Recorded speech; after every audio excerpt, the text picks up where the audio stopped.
Sir আজকে করবুক মন্ডলে যে বাইকের র্যালির ব্যাপারটা কিছু বলুন। যুব মোর্চার উদ্যোগে আজকে করবুক মন্ডলের যুব মোর্চার উদ্যোগে একটা বিশাল বাইক র্যালি হয়। প্রায় হাজারো আমাদের যুব মোর্চার কার্যকর্তা আজকে এই বাইক র্যালিতে অংশগ্রহণ করে।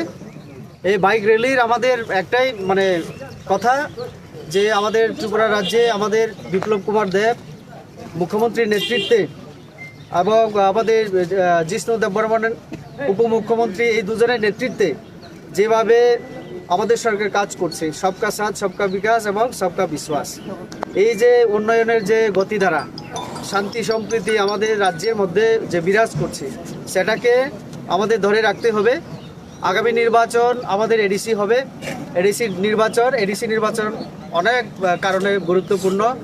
একটা হচ্ছে আমরা দেখতে পাচ্ছি যে কেউ এনজিও থেকে রাজনৈতিক দলে, আবার কেউ বিভিন্ন ষড়যন্ত্র করে বিজেপির যে উন্নয়নমুখী কার্যকলাপ, জনগণের জন্য যে কাজ আমরা করছি, সেটাকে ধামাচাপা দেওয়ার জন্য আর সাম্প্রদায়িক সুরসুরি দিয়ে আমাদের মধ্যে যে শান্তি সম্প্রীতির বাতাবরণ, এটাকে নষ্ট করার জন্য প্রত্যেক দিন একটা ষড়যন্ত্র চক্রান্ত চলছে।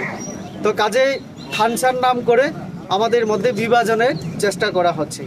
আজকের যুবকদের যে জমায়েত এবং র্যালি এবং অংশগ্রহণ, তাতে একটা জিনিস পরিষ্কার যে আমাদের যুবকরা, আমাদের ত্রিপুরার যে জনগণ আজকে অনেক সচেতন।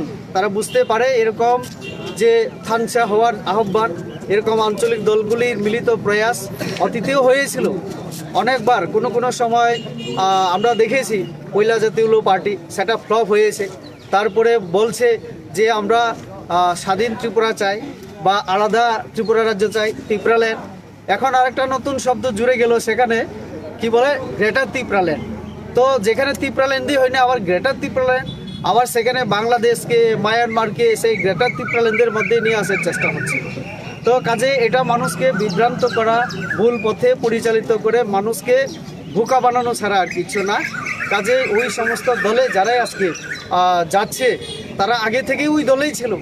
একটা দল ভেঙে 5টা হয়েছিল, এখন আবার 2টা দল মিলিত হয়ে আরেকটা চেষ্টা করছে।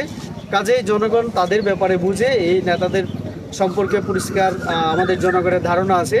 কাজেই সেটা কিছুই হবে না। ইলেকশন এলে এরকম ত্রিপুরা রাজ্যে আমরা দেখেছি আরও 20 বছর 30 বছর আগে থেকে এরকম চলে। কাজেই আমাদের যুবক, আমাদের জনগণের প্রতি আমার আহ্বান যে এই সমস্ত যে চেষ্টা, অপচেষ্টা আমি বলবো, এবং ষড়যন্ত্র আমাদের সরকারের বিরুদ্ধে, তার বিরুদ্ধে রুখে দাঁড়াতে হবে। ত্রিপুরাকে শ্রেষ্ঠ ত্রিপুরা করতে গেলে একমাত্র বিজেপি এবং আমাদের জনগণের সহযোগিতায় আমরা এই ত্রিপুরাকে আমরা করতে পারবো এক ত্রিপুরা শ্রেষ্ঠ ত্রিপুরা। সিপিএম থেকে শুরু করে আমাদের যে বিরোধী আঞ্চলিক দলগুলি, আমরা জানি যে তারা আমাদের যে উন্নয়নমূলক কাজকর্ম, সেটাকে দেখে তারা ভীত সন্ত্রস্ত। তো তার জন্যই আজকে তারা বিভিন্ন রাজ্যের বিভিন্ন প্রান্তে তারা ষড়যন্ত্র শুরু করেছে। এটা আমাদের জনগণ প্রত্যাখ্যান।